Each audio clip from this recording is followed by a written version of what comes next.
Монгол Улсын их хурлын дарга Бямцагт улсын их хурлын дэргэдэх төсвийн тогтвортой байдлын зөвлөлийн дарга гишүүдийг хүлээн авч уулзлаа. Төсвийн тогтвортой байдлын зөвлөлийн дарга Дэлгэр сайхан төсвийн тогтвортой байдлын зөвлөлийн бүтэц үйл ажиллагааны талаар товч мэдээлэл өгсөн. Мөн Монгол Улсын 2027-оос 2029 оны дунд хугацааны төсвийн хүрээний мэдэгдэл боловсруулахад ашиглах макро эдийн засгийн үндсэн үзүүлэлт, төлөв байдлын таамаглалын тайлангийнхаа талаар дэлгэрэнгүй танилцуулсан юм а.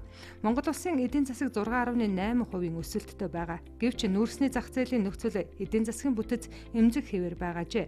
Экспортын орлогын тогтворгүй байдал гадаад худалдаа төсвийн орлогын төлөвт тодорхой эрсдэл үүсгэж болзошгүй тул эдийн засгийн тогтвортой хөгжилд анхаарах шаардлагатай байгаа юм байна. Энэ тэнцвэржилт үүсч чадахгүй юу гэдэг л бидний хамгийн гол асуудал.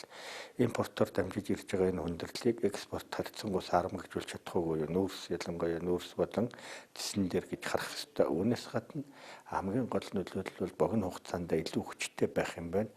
Дунд урт хугацаанд бол харьцангуй энэ нөлөөлөл саарна гэж дэлхийн томоохон байгууллагууд Азийн хөгжлийн банк эдгээр үзэж байгаа. Энэтэй бол урьдчилсан байдлаар бид тодорхой хэмжээгээр санал нэг байна.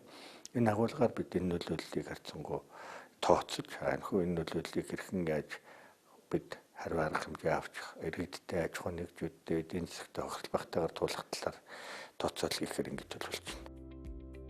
Төсвийн тогтвортой байдлын зөвлөлд холбогдох хуулийн дагуу судалгааны нэгж байгуулахаар ажиллаж эхэлжээ. Энэ хүрээнд макро эдийн засгийн загварчлал дээр ажиллах мэрэгжлийн шинжээчид ажилуулах шаардлагатай байгааг нь Улсын их хурлын дарга Бямцагт төсвийн тогтвортой байдлын зөвлөл нь Улсын их хурлын дэргэдэх Монгол Улсын төсөв, санхүү, эдийн засгийн бодлого тодорхойлоход зөвлөгчийг үүрэгтэй гол байгууллага гэдгийг онцлсан.